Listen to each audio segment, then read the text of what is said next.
You probably know a thing or two about the YouTube copyright system. It's no secret that creators on the website have been subject to blatant unfair treatment as a result of the Content ID claiming bots, which seek out copyrighted content upon finding it in someone's video and will either revoke ads, block it from being viewed, or issue the uploader a strike. In many cases this is warranted since it protects copyright holders against piracy, but the system is far from perfect and rarely distinguishes between content that steals and content that falls under fair use and incorporates other people's material in a completely legal manner. And the process of appealing false claims is tedious at best, but can be impossible at worst. Not to mention, there's no penalty to copyright holders for issuing false strikes, and no incentive not to since they can profit whether their claim is warranted or not. There are no penalties for companies creating false claims or strikes. In fact, there's a claim where you can take someone's monetization on a video, even if the claim turns out to be false. Given the fact that the copyright system was first created in response to a lawsuit from Viacom from instances of their TV shows turning up on the website, it's no surprise that the system is heavily weighted in the favor of copyright holders rather than the users. But all systems get better with time, and even though there have been some very unfortunate cases of it being abused, there's now more recourse for creators who are in the right. But there's one loophole that many may not have foreseen. Some copyright holders will enforce protection of their material to an extent beyond their legal right, but now there are others who will go much further and use YouTube's very own copyright system to steal content they don't own at all. You see, one thing that's become clear as time has passed is that YouTube's system doesn't require copyright holders to prove ownership of the content at all. The system inherently takes their word at face value, and this can be used to censor criticism, like when the filmmaker Derek Savage took down several negative reviews of his Cool Cat Saves the Kids movie,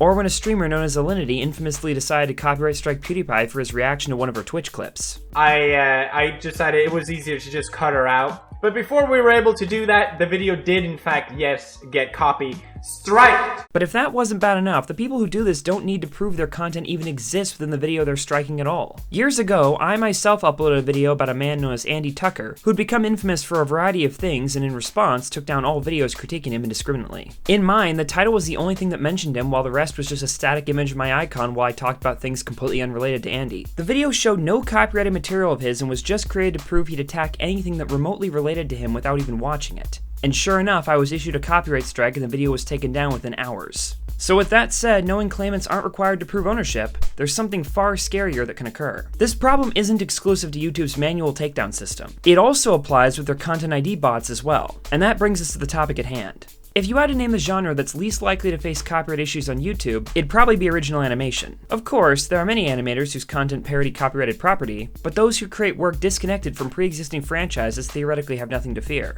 This was the case for David Armsby, the creator of the Dead Sound YouTube channel known especially for the Autodale and Dinosauria series, the former being centered on a dystopian retro-futuristic city by the same name, and the latter being about a dinosaur world. Both are completely his own intellectual property. David did parody other franchises earlier in his career, but these days his content is wholly original. So it came as a surprise to learn that one of his Autodale episodes was issued a copyright claim around 7 months ago for its music, which supposedly was the property of a company known as Bad Blood Music or Frame 13.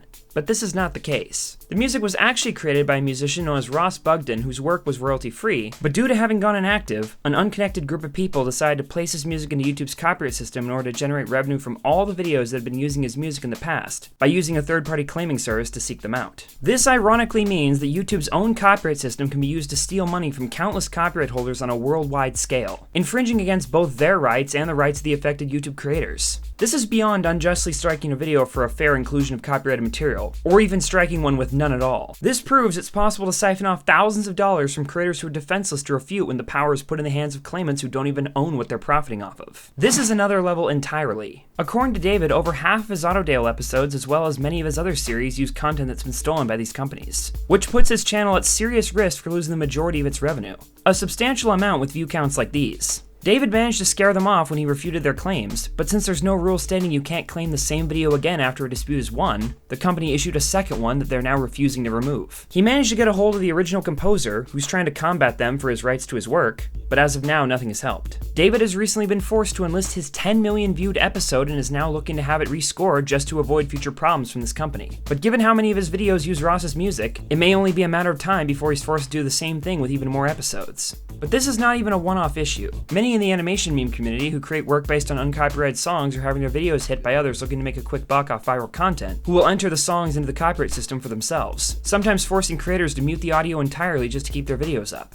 Plus, sometimes YouTube's copyright claiming system is so inaccurate that it will even claim uncopyrighted songs after they got sampled and used for mashups that were entered in the copyright system. One example is the indie musician Atronox Aura, who you may know for their work on the soundtrack for the well-known YouTube poop by Awful Fawful known as Deliver Us. The song Lone Wolf, used in its opening, was later remixed and put into the YouTube Content ID system as Hungry Love by a third party. Now, both the original rendition of the song and Deliver Us are having their revenue inadvertently funneled to the wrong creator. In all honesty, I thought the days of new issues arising from YouTube's copyright system were gone, but here we are back in the good old days. At this point, I have no reason to believe that these issues won't continue to get worse, and normally at the end of a video like this, you'd expect me to say something like, let's raise awareness about this so something can change, or whatever equally bland statement typically closes off these YouTube is bad videos. But we both know it won't change anything. The people at YouTube don't care, and I can't say that enough. They didn't care about copyright until they got sued for it, and they didn't care about offensive content until advertisers started pulling out because of it.